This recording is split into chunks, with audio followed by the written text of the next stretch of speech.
Hey everybody, Zach here. I am hanging out by myself tonight, and I am in a pretty good mood and fairly energized, and I've been wanting to start a series of live video feeds on acid math, discussing psychoactive plants, entheogens, and really anything ranging from mysticism to pharmacology, or really any topic. So I'd like to start tonight and do this video focused on a questions and answers session. So to start, a little bit of, background. I have practiced meditation and shamanism for over a decade, and I have worked particularly with a wide range of entheogenic plants. I've particularly explored a lot of entheogen plants, which are less common and more elusive in the culture. So if anybody has any particular plants that they're interested in learning about, feel free to leave a comment and I will address them. Or if anybody is interested in understanding the application of using entheogen plants in a shamanistic context, I'm open for that as well. So starting out, I guess I will just start talking about using plants in a shamanistic context, and we will go from there. Please comment as you see fit, and we will guide this discussion, and I hope this turns out beneficial to you all. So in the shamanistic context, entheogenic plants are considered not just a tool or a benign object, but rather an ally. So the development of working with plants through times is essentially comparable to forming a friendship with a human. It's not a one-sided engagement. Greetings, Joseph. It's something that we work through time to develop a connection with. Now, this can be viewed in a mystical context of saying, our spirit is bonding with the spirit of the plant, and I personally resonate with that model. But we can also look at it in a psychological context and derive just as much meaning. Through regularly working with different plants, we are essentially developing particular psychological constructs that shape our perception and essentially create a framework with which we will experience those plants. So it's really important, if we are trying to use plants as a tool for spiritual development and intellectual growth, it's really important that we develop the necessary psychological framework. Or in a mystical context, it's very important that we develop a strong resonance and bond with the spirit of those plants. So on the ground level, what this basically equates to is approaching plants, like I said, as a friend or as an ally, and showing respect. And that's more, I guess, of a mystical explanation, because we're considering that the plant is a spirit in essence, which actually receives it. But to provide the more psychological, grounded, non-mystical explanation, we are shaping the way that we will perceive these plants. So if we go into psychedelic experiences in a haphazard manner, and we're just scarfing down psychoactives with really no goal in mind, we may get good results, beneficial results. We may not. It's essentially a wild card. But what is particularly detrimental, in my opinion, of going into a psychedelic experience in a haphazard manner is the psychological framework that we're developing. We are not guiding the neuroweb development, which is relevant to our interaction with these plants. Each time that we go to a plant with intention, and we go with a goal in mind to derive benefit and growth, we are building a neuroweb that helps us to achieve what we are seeking. So each time that we go back to a teacher plant, we are further sculpting the framework with which we see the plant. Our perception is something that we are building through time. We don't see the world around us. We see the perception, our own perception of the world. So our perception is sculpted by our psychological conditioning. And that is why it is particularly relevant to develop a bond with plants with goals and intention in mind, so that our psychological framework suits the interests that we are seeking. Anybody have any questions about any particular plants? like I said, I've worked with a pretty wide range of plants that are less common. Amanita muscaria mushrooms, kava kava, cretum, daga, pedicularis, lilies, lotuses. Anyone interested in any of those in particular? And I can describe anything in the range of the spirit or the essence of those plants. I can describe some of the therapeutic benefit of working with those plants. I could describe the experiences.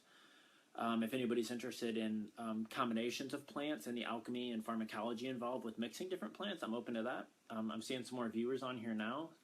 And again, to reiterate, any questions that anyone has about the shamanistic application of working with plants, if anyone is interested in learning about any particular entheogenic plants, I'm very open to discuss.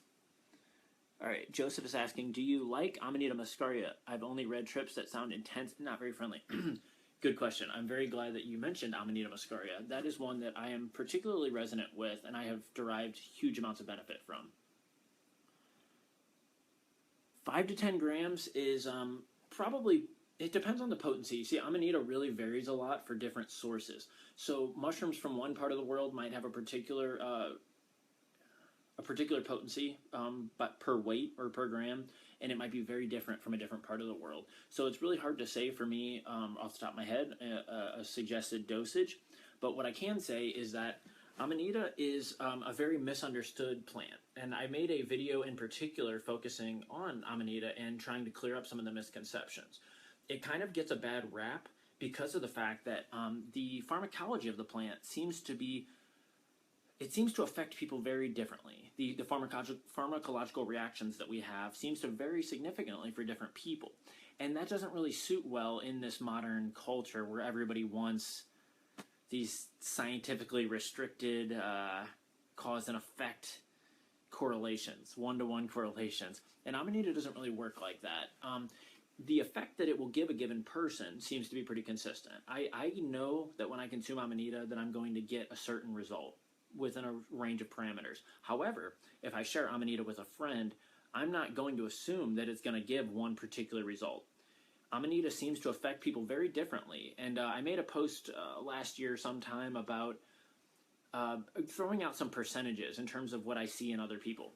It seems like a certain percentage of people do not like it. They get either a bad vibe from it or feel like a bad presence or just don't really get much effect. I'd say that's 10 to 15%, not very much.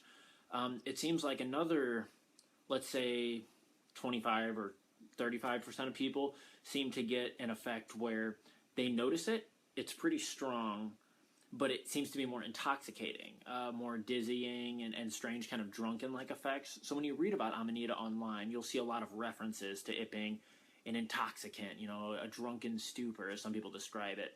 And I can understand that, because what I experience with it certainly has a wobbly, strange effect, because it affects GABA. That's the primary neurotransmitters that it's understood to affect. And GABA is also what kava kava affects, as well as alcohol and Xanax and a lot of other compounds. And so it definitely, Amanita can create a certain sense of a drunkenness. But before I get onto too much of a tangent here, the majority of people that I've shared Amanita with and that I've talked to seem to be affected in a way to where it is a strong effect, generally, good vibes or feel a good presence from it. And they notice the entheogenic quality. It has a mystical, teacher, profound element. And I am definitely blessed to be in that percentage of people. For me, Amanita has a particularly strong effect in medicine for me. It loosens my spine up. I've had a lot of nerve issues and spinal tension, and I just have sore back and neck a lot, which is really unfortunate. Amanita loosens my spinal column, my neck, all my nerves in a way that nothing else does. Kratom is pretty effective for me at loosening the spine, but Amanita is a whole nother realm. It balances my body in a way that nothing else does. It also seems to have a pretty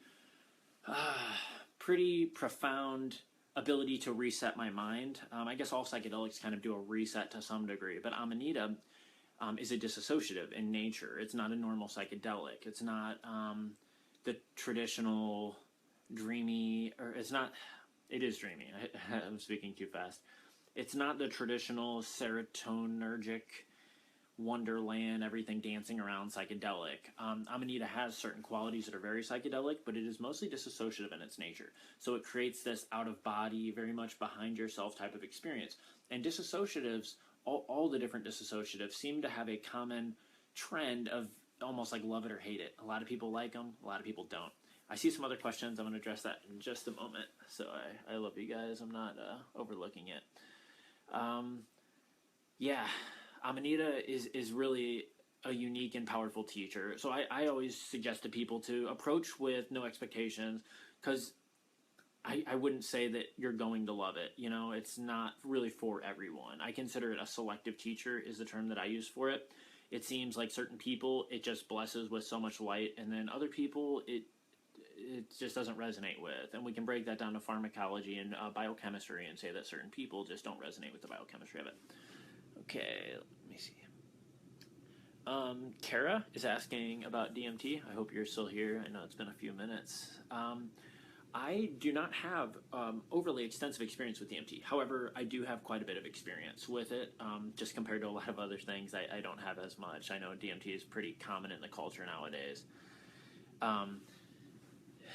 It is, to me, in terms of my disposition, I approach all plant teachers to learn, to grow, to heal, essentially the shamanistic approach. I use them as tools and as allies to really heighten my awareness, reach intellectual prowess, balance emotions, and to cover new territory in the spiritual geography. DMT is extremely effective for this. I have not had the fullest level of DMT breakthrough, but I am somebody who is extremely sensitive to psychoactives. I can take very small amounts of things and get extremely profound effects. A lot of times, I would say anywhere between 4 times as strong and 10, to just throw numbers out there. You know, like my past experiences with LSD, you know, what I would get on a half a hit or 1 hit is comparable to what a lot of people would describe on 4 hits, 5 hits, 10 hits, and things like that. Out-of-body experience, visions, full open eye, other world, meeting spirits, you know, things like that. I credit that to being mainly relative to my experience with meditation.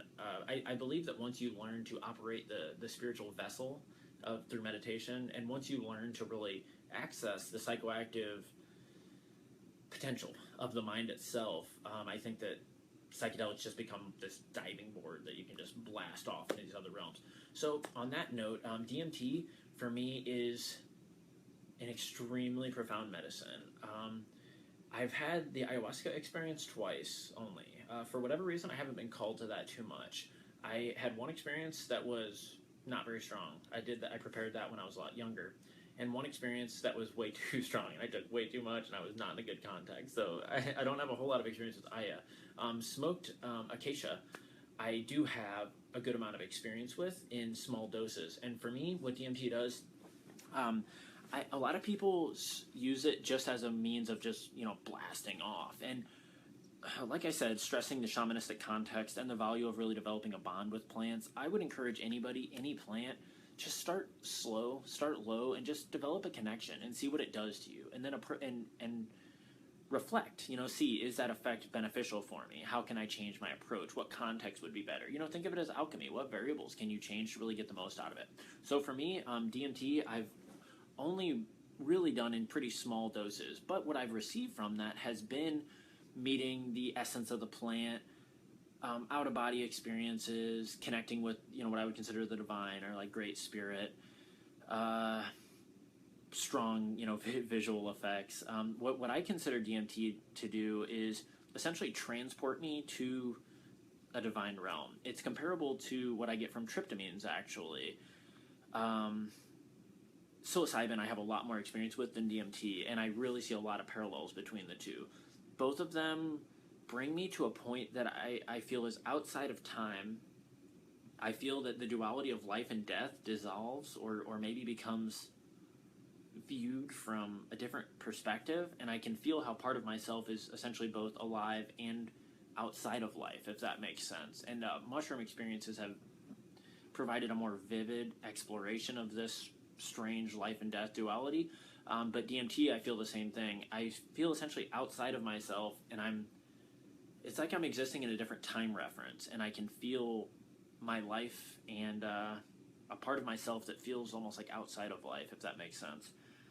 But the potent medicine effect that I get from small doses, microdoses of smoked DMT, are this anti-anxiety effect that just blows everything else out of the water, except maybe Amanita. Amanita is very anti-anxiety for me. But DMT, it feels like if I go into it meditatively and I go into it in a calm setting, quiet setting, as soon as I take the hit, I will feel the surge, like, poof, it like pops, like, intense effect comes on. Even with small amounts, like, I can't seem to evade the boom, it's like a surprise every time. But as soon as it's there, the acacia essence seems to be 2 steps ahead of me. So as soon as I feel that pop, I feel the natural kind of anxiety response, like, oh my goodness, what's happening? But immediately I feel it's almost like a massage, like a mental psychic massage coming from the DMT essence. And anything that I would be worried about in my life, it seems to untie knots one at a time and goes through my brain and just balances it all out. And as I've developed a bond with the plant spirit, that effect has become more profound and more potent. And at this point, I consider it a very valuable ally. It's one that I haven't worked with a whole lot, but I look forward in the future to getting to know it more. And it seems very welcoming to me the more that I've approached it and gotten to know it in a humble manner. Let me see what else I got here. Mike is saying, know anything about Mimosa, hostilis, and Syrian rue? I had a really pleasant but profound experience taking a low dose. I have only worked... Oh, sorry, guys. I've only worked with Mimosa very minimally. My main experience has been with acacia. I have used it in conjunction with Syrian rue, though, and that was actually when I took too much, and it was overwhelming. I definitely see a potent spiritual potential with that combo, but I can't really speak too much of it because I've only had one experience with it so far. But yeah, Syrian rue to me by itself seems to almost like I call it like squeegeeing the emotional field. It's kind of similar to what cappy leaf. When I smoke cappy leaf, I get a similar effect. It seems to just wipe away this emotional fuzz, like cleansing the aura, or balancing the emotions, or I don't know, however you want to look at it. But rue has that effect, and then the acacia has this teleport to the divine realms quality. So the combination of the two has a lot of potential, definitely. Let me see. Harper is saying, I'd be interested to hear about your experiences with Yopo. I've been experimenting with it recently in small doses, but haven't yet reached the point where I'm experiencing very dramatic effect. It could be the small doses, or I haven't figured out the right ratio of the Yopo to lime. Any information or advice would be vastly appreciated. I have not worked extensively with Yopo. I have only used it smoked. I have not done the snuff at all. I'm pretty conservative about my intake. I'm health freak and whatnot. So snuffing anything is very off-putting to me. However, I am very fascinated and drawn to Yopo and Sibyl, just partially because of my bias of knowing that there's a native context to that. It seems to transcend my bias and my fear of the modern snorting things culture, which I don't resonate with at all. But the vibe that I got from Yopo when I did work with it, smoking, was very powerful. It definitely had that signature DMT effect of transporting me to another realm. What I noticed though was it has this intense vibration quality, physical, it was as soon as I took a hit, I was glowing and buzzing, almost overwhelming. I could see how people wouldn't really like that compared to the more clean DMT effect. But just a smoked Yopo seed to me was effective at connecting me with the divine in the way that DMT does, but it just provided this intense jungly, otherworldly, it's almost like it brought my body, transported my body to that other realm, where traditional crystal DMT is more this mental elevator or something like that. Austin is saying, any books to recommend? Yes. Let me grab one real quick. I just got this not too long ago, And this is the first book that I have seen in years, because I was pretty on the up and up. I'm 28 now, and all the way from, 15 till like 22 or something, I was doing a lot of reading, books, and also forum scavenging, and just participating in forums and really learning a lot. And I thought I knew a lot about psychoactive plants. Like I said, in the point of this video is I kind of specialize in knowledge and experience with the more elusive entheogens. But man, this book here, the Encyclopedia of Psychoactive Plants, Ethnopharmacology and Its Applications by Christian Ratch, blows me away. I feel like a total novice looking in this book. It's just insane. I mean, flipping through, they're given, I guess I won't go through it too much, but they're given everything ranging from pharmacology application to the traditional ritual use, the parts of the plants used, common names. It dives in. It gives each plant a really in-depth exploration, and it covers so many freaking plants that it blows my mind. I'm looking forward to exploring this and trying to source some more stuff for Eternity in a Box in time, actually. That's my favorite. Right now, I'm so blown away by this book. Shamanism book, Wizard of the Four Winds. It's about San Pedro shamanism, and it is by far the most in-depth and unbiased perspective on the shamanistic application of using teacher plants. Mike said, what do you believe is a good dose of both Syrian rue and mimosa? Yes, the cleansing resonates so much. Syrian rue is generally 2 to 3 grams. It varies. Everybody's biochemistry is unique, so I think some people might be able to get the MAOI effect with 1.5 grams. Some people might need to go up to 3.5 or so. 3 is considered a pretty high dose. So when I did it, I'm like kind of numerology freak.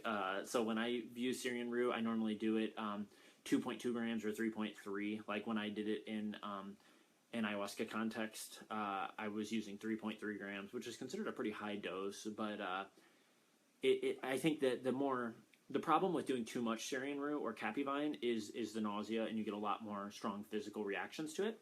But the physical reactions to plants are really relative to your diet, and I'm pretty adamant about fasting before plant use and really just maintaining a really healthy diet, primarily raw foods, fruit, vegetables. I'm the local vegan freak and all of that jazz, and it really seems like the more clean that I'm eating, the less physically heavy plants are. So that being said, I would say 2 to 3 grams for Syrian rue. Mimosa, I don't have experience with really. I know that when I consumed acacia in the past, I just stirred the powder in water and drank it. And I did way too much that way because you absorb every last bit of the alkaloid when you do that. Making a tea, you're going to lose some. The heat's going to damage it, and you're not going to extract it all. So when I just stirred it, this was a long time ago that I did this experience, but I just, I chewed up my Syrian rue, and an hour later, I stirred the mimosa, or not mimosa, sorry, stirred up the acacia in water and just drank it, and way too much. I did 7 grams, and with the potency of the material I was using, it was way too much, and the context I was in was not good, and also I was going through a lot of spiritual and emotional struggles at the time, so it was really not beneficial. But sorry, I cannot answer that more clearly. Coming down the line, Jake is asking about Salvia, the raw leaf and the concentrate. Salvia is amazingly powerful. I credit it as being the first entheogen that really just cracked the doors for me. It opened me up to, what I would now consider the shamanistic realm, or, the spirit world, or whatever. Language doesn't really justify it. And I was, 16 at the time, and I didn't really know what I was experiencing, but I walked away from those experiences with a deep intuitive sense that I was touching on something very powerful, and that it kind of brought out the calling for me, not just in the sense of, oh, wow, what a trip, I want to trip out now. It did something to me, and when I was still young, that brought out this spiritual quest of sorts, and a certain desire to not only explore spiritual realms through psychoactives, but also it brought on this pondering on the mysteries of reality and the nature of psychology in a way that nothing else had at that point. So it's been a long, long time since I've used Salvia, so I can't really speak to how it affects me now, and I could go on forever talking about my salvia experiences because, wow, they're really out there. I really, really want to urge to use that one with respect. I mean, use all the plants with respect, please, you know, and responsibly.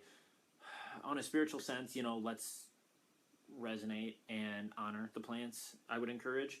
But just on a very cultural, psychological, sociological, political ground, let's not be idiots and create a bad rap for these plants. You know, salvia is a sad one that when I was 16 and I first used it, it was legal where I am, and it was a pretty unknown thing. And then within like 2 years, all of a sudden, all those YouTube videos were coming out of, you know, people like climbing out of windows and weird shit on salvia. And I mean, it's too powerful of a thing to be used without caution and without a really proper setting and without, in my opinion, a really grounded intention. So it's very powerful, allows one to leave the normal boundaries of the self. For me, salvia is the only thing I've experienced that, maybe not the only, but salvia for me specialized in providing an experience which was tactile. You know, psychological definition, it would be a tactile hallucinogen. I was able to touch things that I saw. I would see spirits walk into the room. I would see and I could feel them. I could touch them. I could talk to them, interact with them. Very unique in that sense.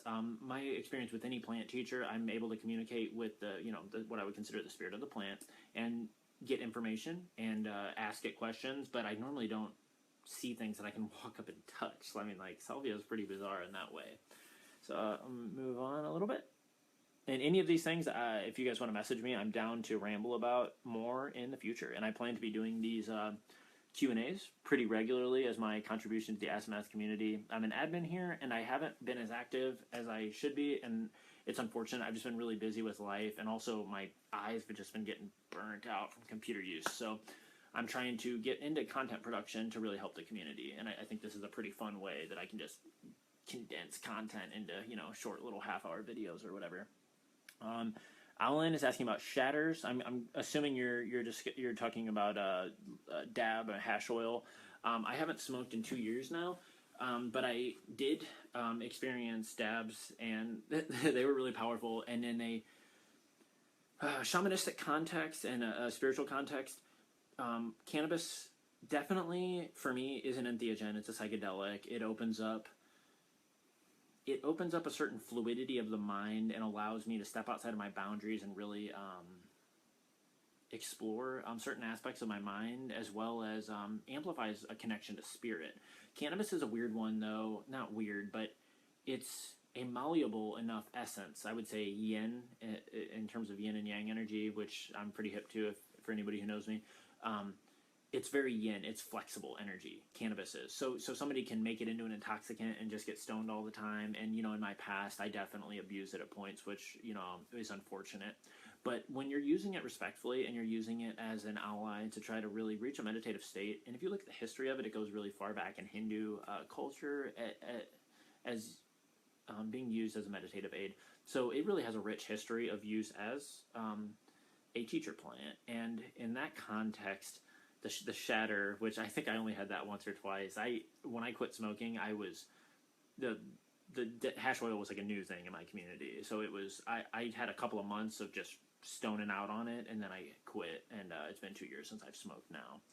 But yeah, the hash oil provided this crystal clear meditative experience. I had a lot more experience with bubble hash and things like that. And the bubble hash, I noticed was this more of a mental and clear, like, just connection, whereas smoking a joint or something had this kind of physical vibration to it.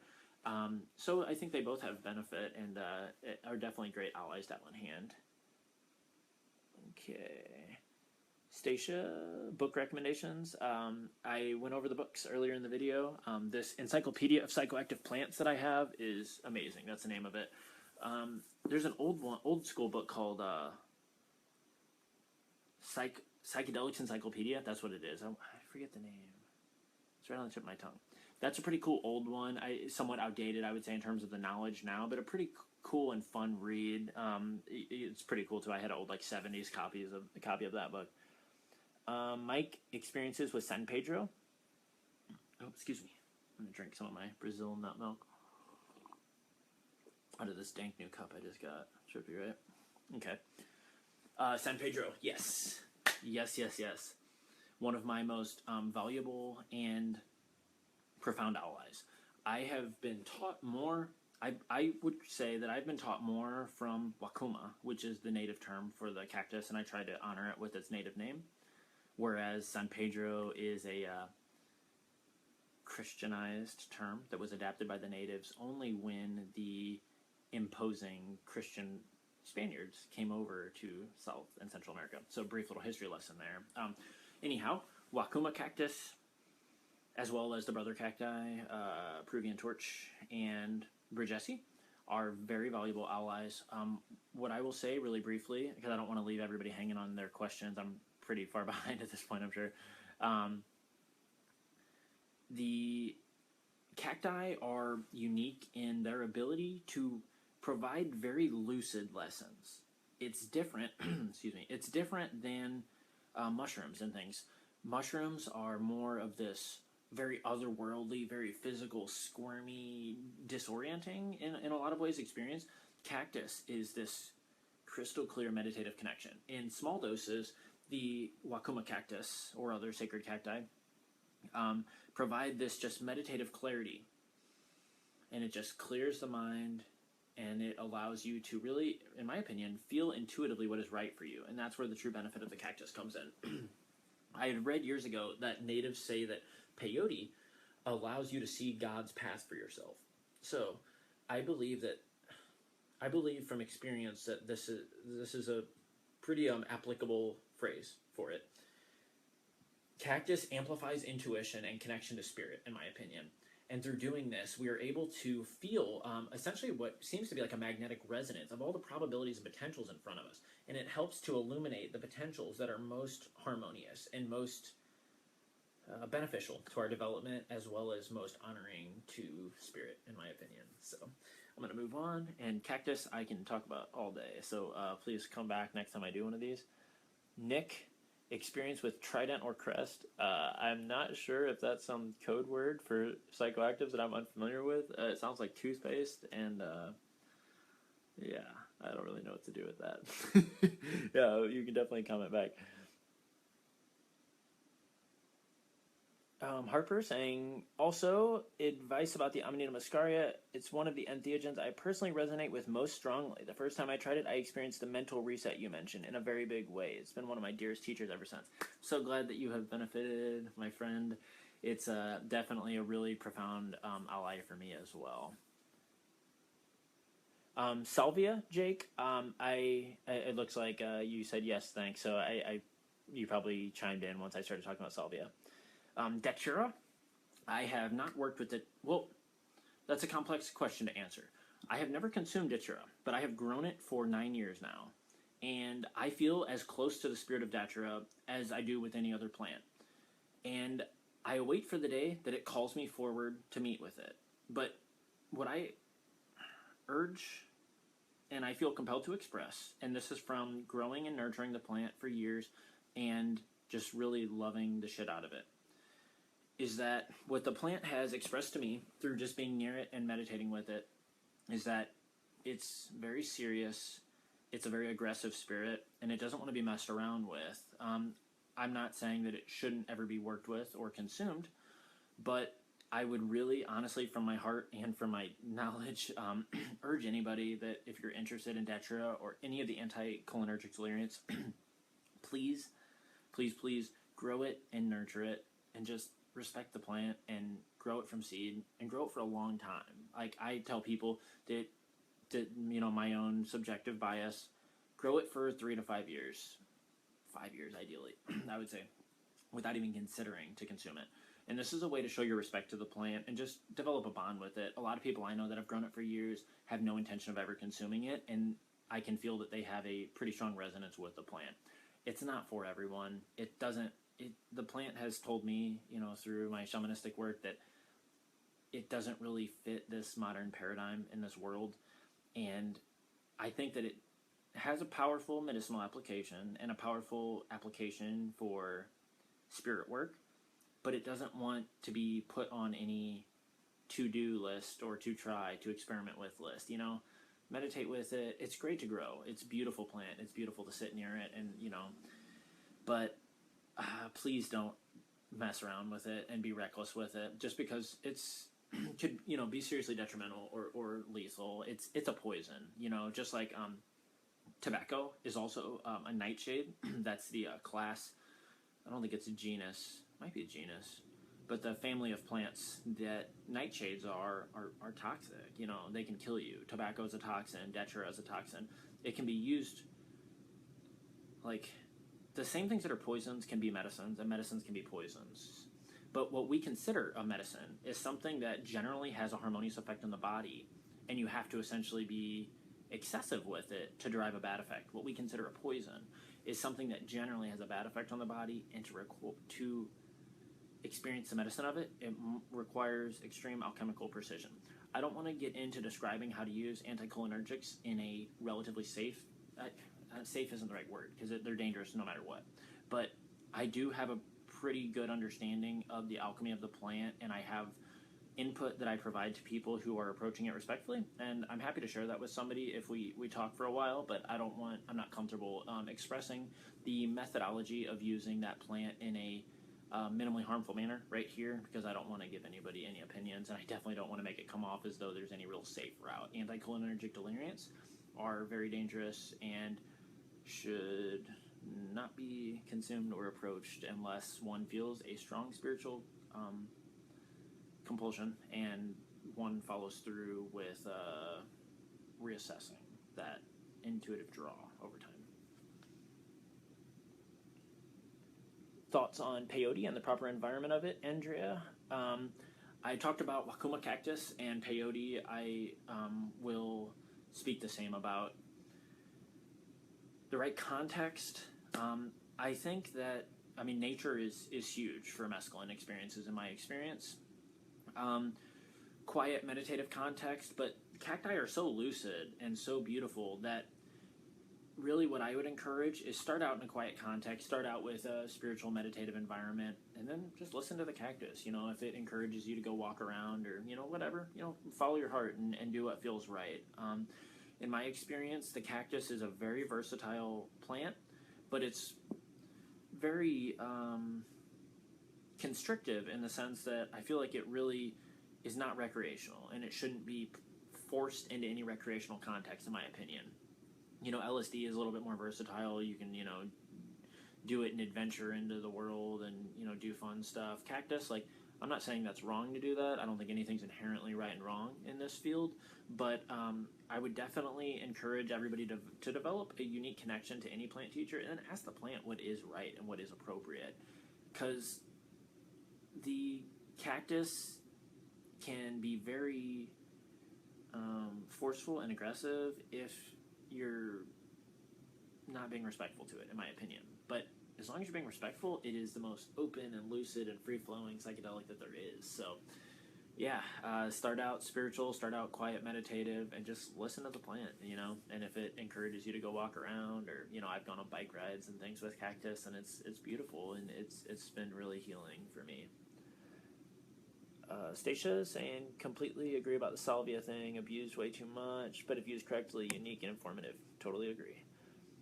I'm not sure how to pronounce his name. Vasser. Interested in commonalities between shamanic investigators, health conscious, spirit awake, and designing aspects for ceremonial use, lifestyle pattern free from contamination of social concerns, such as the need to produce media or help the community. Thoughts? Interesting. Okay. I think that there are very common trends between anybody who is seeking to work with plants in a shamanistic context and also in a health context, because I think that there's a direct parallel there. When we approach plants respectfully and we approach them as developmental tools, we are naturally going to be looking out for our health. The mind is part of the body, or they're intimately connected. So to really engage our health and pursue the development of our health, we have to be conscious of our interaction with the plants in terms of our mental framework. And the same thing applies to spirit. I think that through developing a spiritual connection, we are going to resonate most with the plant in a mental sense, and we are going to derive the most physical and healthy benefit.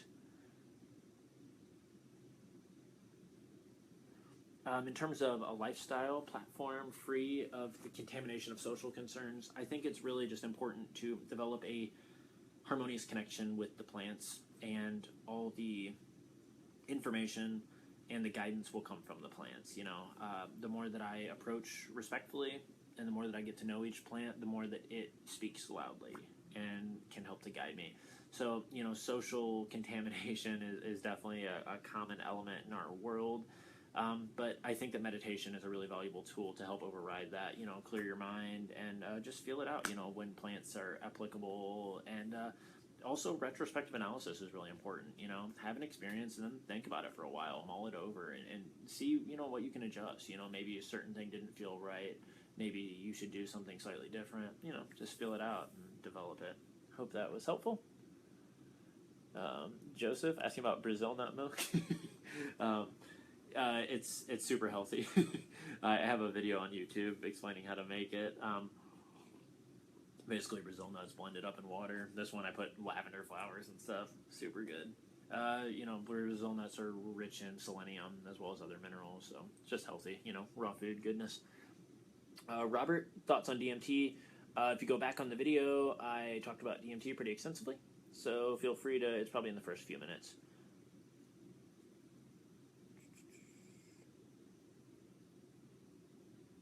Thank you guys for all the appreciation, the hearts and the smiley faces and the thanks. Corwin asking, what is my favorite psychedelic plant? I've always been pretty, I think egalitarian is the word, kind of neutral. As a kid, people would ask me, what my favorite color is, and, different times I resonate with different ones more, but I always found those questions a little bit strange. I respect your question, though. I mean, it's a good question. But each one has a very different application. I resonate really strongly with the cactus. I resonate really strongly with psilocybin mushrooms, and in the past few years, I've really developed a strong relationship with Amanita muscaria mushroom as well.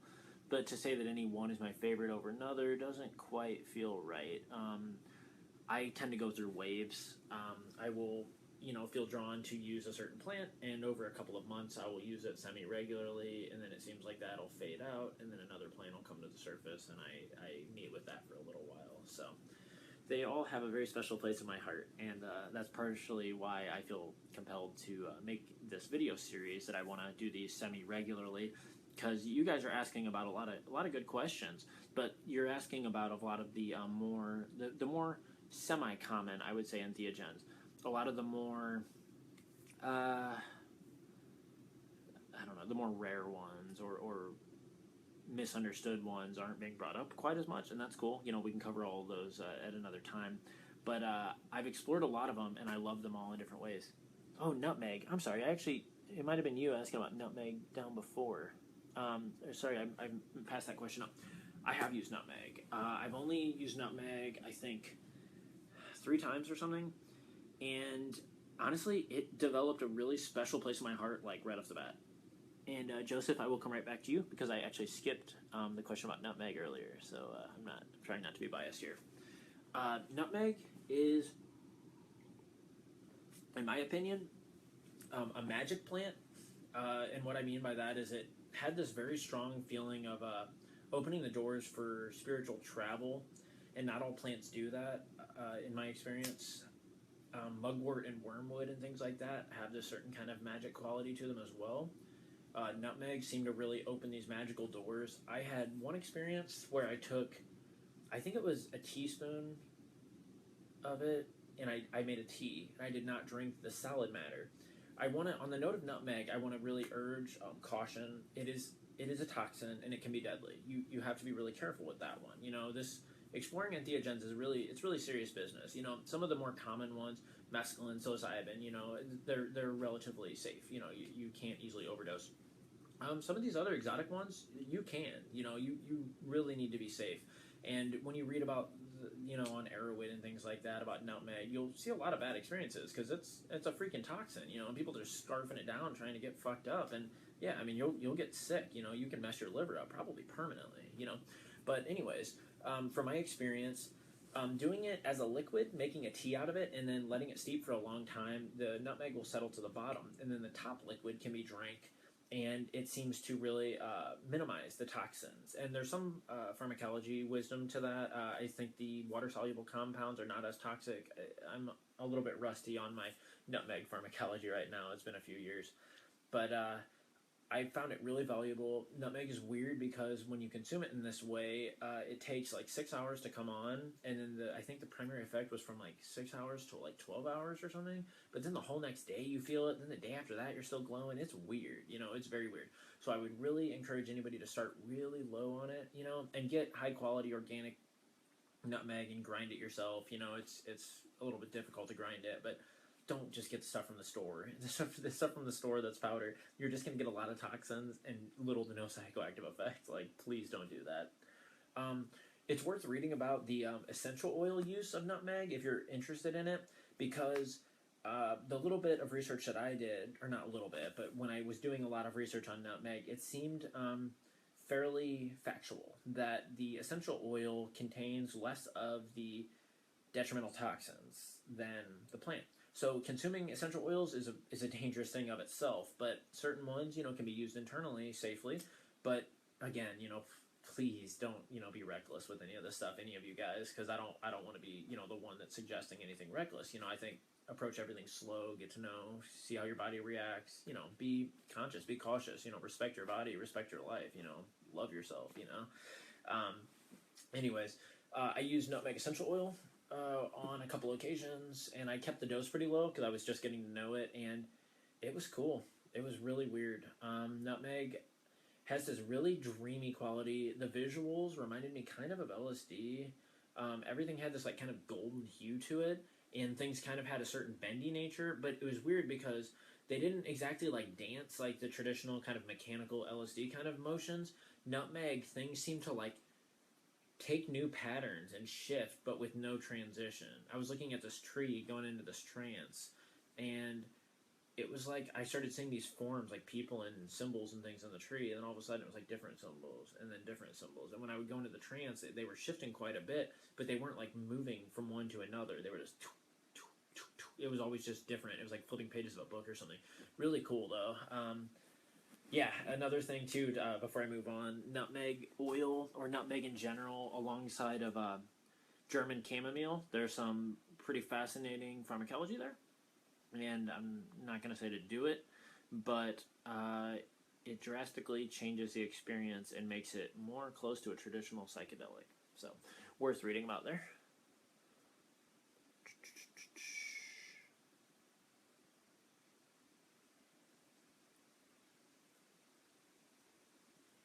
Okay, Joseph, any advice for someone who used to frequently trip recreationally without much spirituality, but has been scared off of them, as I did more and more, and now just want to respect them and reunite with them, maybe microdosing? It was mainly mushrooms. I did 2 dry ounces in a week, and things have been a bit weird since. LSD has grounded me since, but I have had some nervousness, and I don't think I can have successful communication with psilocybin anymore. Joseph, I would love to connect with you and talk very personally about this. I definitely have experience with that in particular. Not that I did too much and got particularly traumatized, but I went through a lot of spiritual trauma, and a lot of I had like a pretty dark chapter of my life.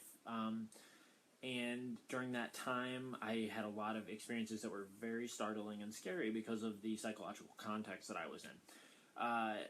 I do have faith that you can reunite with any of the plants, but you just have to be really conscious and take one step at a time and be really respectful, and on a psychological level you can rebuild all those neural webs, whatever your association is with psilocybin or LSD or any of these things, you can reformat that and rebuild it. But microdosing is a great place to start with that, and that's a pretty intensive topic, and I would be more than happy to discuss that with you if you want to friend me and send me a message, if we're already friends.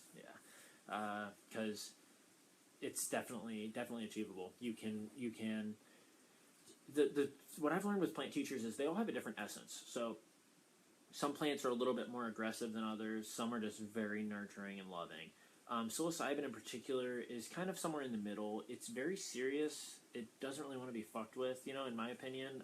If it is frustrated or you create a dysresonance with it, it's not easy to fix that.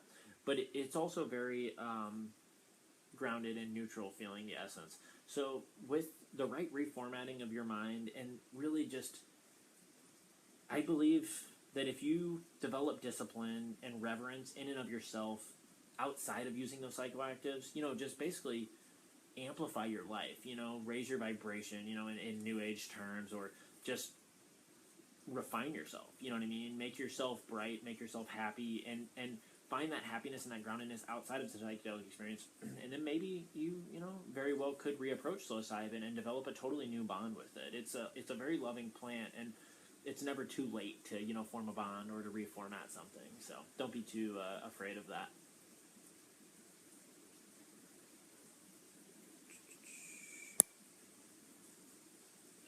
Vasser again.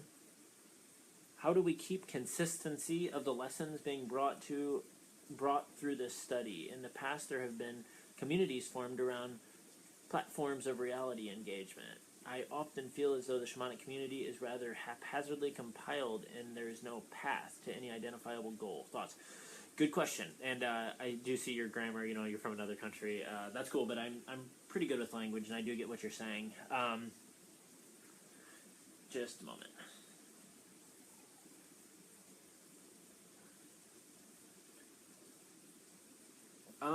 The consistency of the lessons really requires digestion time. You have an experience, and then make sure you give ample time to digest it in meditation. That's why I think it's really, for anybody... Oh, sorry. My freaking iPad has fallen. Anybody who is really trying to develop a good connection with a plant teacher, I think it's really important, it's integral, to focus on your own spiritual development outside of the experience. I think that's where a lot of people go wrong, in my opinion, when working with plant teachers, is they put the psychedelic experience on this pedestal and consider it like the epitome of spiritual experience. And by doing so, over time, they overlook the potential of what they can do outside of this psychedelic experience. So the lessons that you get through psychedelics are best integrated outside of the psychedelic experience. And through learning lessons outside of the psychedelics, just through meditation, through just living a conscious life and paying attention and trying to stay in tune with spirit, God, great spirit, whatever you want to call it, we will go back to the psychedelic experience with more wisdom and more capability. So everything is like a work in progress. The more that you develop yourself outside of the psychedelic experience, the more that you will find profound potential within the experience. The shamanistic community currently is very haphazard, and I very much agree with that. For instance, I've been practicing shamanism for over a decade, and to me, it's not just a practice, it's like a lifestyle. It's something I take very seriously. I don't consider myself a shaman. There's a lot of buzzwords in all the new age culture, and our psychology is so fixated on labels, and our ego wants titles and proclamations. So unfortunately, there's a lot of dilution in the culture. Everybody wants to be some kind of guru or something, and from doing that, I think it kind of perverts the intention, and then over time our psychology becomes distorted, and the biases and the filters increase due to seeing ourselves as some kind of master or a shaman or whatever. So I try to stay humbled, but the path and goal thing, it's really an individualized thing. We could say that as a community, our goal is to reach harmony and to heal the world, heal the earth, and things like that. But the Taoism comes to my mind in terms of spirituality. The goal is the path, in a sense. Through developing the intention to pursue harmony and to develop a harmonious relationship with plant teachers, we are walking a path of essentially enlightened use of those plants, in my opinion. So the goal comes through just walking the path one step at a time. And any further goals that we have as an individual in terms of our spiritual or psychological development will come in time. So the path that leads to those goals becomes illuminated in time. I hope that that was able to touch on it a little bit more. Nutmeg is no joke. I totally agree. It's very powerful. Ben is asking about Calea, zacatechichi. Calea is a dream herb from Mexico, and it's very powerful. Maybe in one of the next videos I do, I'll do it outside where my garden is. It's raining right now. I have like a really big Calea plant. It's really beautiful and really great glow. I haven't used it too extensively. I've grown it for a long time, but I've definitely used it on a handful of occasions. Traditionally, it's smoked and drank in a tea. It's very, very bitter, so a lot of people are turned off by that, but I mean, I don't care about the taste of a plant. I like exploring the different sensations of my body and sensations of nature. So as long as you're not off-put by the bitterness, it's a pretty cool plant to explore. It can be, like I said, smoked or drank in tea. When used when awake, it creates a certain trance, dreamy effect, very noticeably psychoactive in my experience. Very much like you're on a dream frequency, like almost lucid dream kind of feeling. And when used right before sleep, it has a powerful potential to activate lucid dreaming as well as intensify dream recall. The very first time that I used Calea that I can remember when going to sleep, it's a pretty cool experience for me.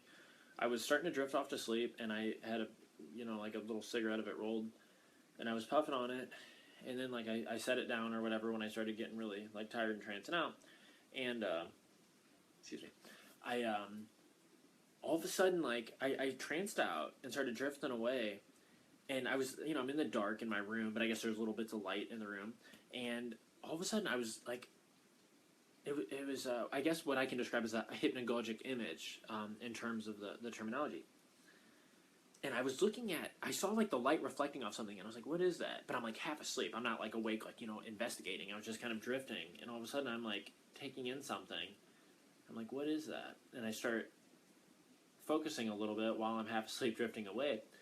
And the details quickly revealed to be this, what I would describe as like a Victorian chair. It was like this wood, like really decorative chair with like a velvet lining on like the padding on it, and it was very, very, very detailed.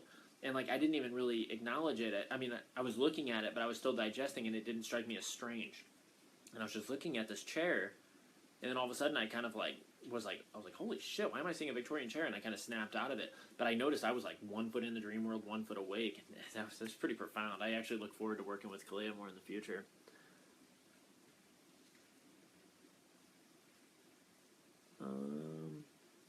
Larissa, I'm new to psychedelics. Where do I start? Pretty generic question, I suppose, but what plants could I start with? Good ones to try with new users.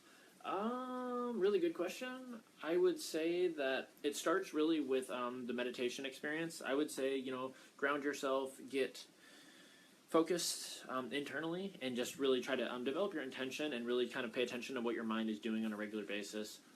I know that's not exactly the answer you're looking for, but to be a little bit more precise with your question, sacred cactus is a really good place to start, in my opinion. Cactus is one that I generally recommend to anybody who is new to plants because it generally provides consistently spiritual experiences if you are approaching it with respect. And it's also very lucid and a very grounded experience. So I believe there is less potential for overwhelming or unsettling effects.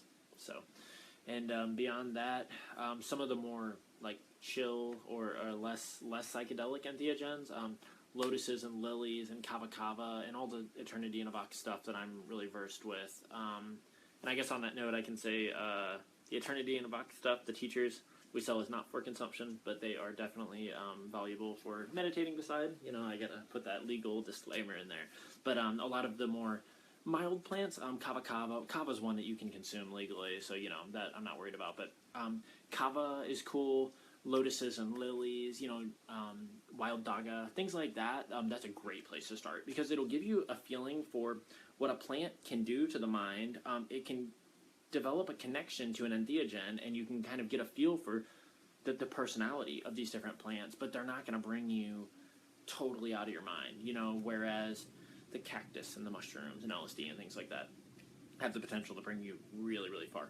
Cacao, too. The ceremonial cacao is like a really awesome plant teacher to consider working with early on. It's just really illuminates your emotions. It brightens you up. And if you meditate, if you practice some meditation and then have a strong cup of ceremonial cacao, or chew on some beans and then do a meditation, it's pretty noticeable and pretty distinct, the personality of the plant. It's very loving, very conducive to feelings of compassion. And yeah, I've got a couple of videos. I'll put a link to my YouTube channel on here for anybody who's interested. I talk about spiritual stuff, plants, and I do a guided meditation on there that is particularly beneficial to after you consume cacao, and when I host cacao ceremonies. And any of you guys that are ever in St. Louis, like, come drink cacao with me. It's a great plant, and I would love to share it with you guys and share space. And anyhow, cacao is a really cool one to start with. So.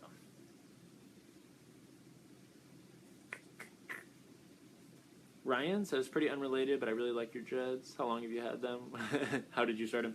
I've had my dreads for 9 years. Thank you much, brother. I didn't really do too much. I played with them and spun them around, but they're natural. I don't want to get too onto that, but if you want to message me, I'm down to talk dreads. But like I'm not a Rasta, but like the Rasta say, Jah gives you your locks. Jah is their term for God. Just pursue nature, and your hair tangles up and forms into dreadlocks. So that's my perspective. Please talk about dreads for a moment. Oh, there you go. Love the shirt. Thank you. Peyote, mescaline, ayahuasca. Yes, I talk about cactus pretty extensively earlier on, and ayahuasca, I also talk about that earlier on in this video. The cactus is one of my most valuable allies. It has taught me more concise and digestible lessons than possibly anything. I've learned a lot from mushrooms and a lot of the other plant teachers, but cactus, I've mainly worked with San Pedro more than peyote, but I've used peyote as well. It has provided a more distinct and clear connection to spirit, and has helped me to really see where I need to go in life, and as well as illuminate ambition. This is what I really feel cactus specializes in. It illuminates our ambition to pursue our highest interests and our highest harmony. So, like I mentioned earlier, I've read before that the natives would say that peyote helps you to see God's path for you. And what I translate that to from my experience is that, we all have all these potentials in front of us, branching potentials. And cactus helps to illuminate the potentials that are most resonant with us, as well as most resonant with reality, like what we would literally define as our purpose, like what can we do? Out of all these possibilities, what can we do? The more that I meditate, the more that my purpose and my potentials resonate, and the more that I find myself able to say the right thing at the right time, and my mind blossoms and my emotions balance and things like that. Cactus really catalyzes this a lot. So, let me see. Shirt is great. Thank you much. Jake, is this video being recorded to be shared later? Because I don't have time to watch the rest. No, but I think the answers are really good and would like to share with some friends. Thanks for connecting. Hope to see more. Yes, Jake, it's being recorded, and I can send you a link to it when we're done, but you should be able to find it. I will possibly save it and share it on my personal page, so if you want to friend me, or I might even put it on my YouTube page. I don't know. Anyhow, I guess it's probably a good time to stop it, unless anybody else has any questions right now, because I don't want it to be like insanely long to where somebody's like, 40-minute video, I'm not watching that. I can't blame anybody for that. We all live pretty busy lives. But I'm really grateful for sharing this time with you all.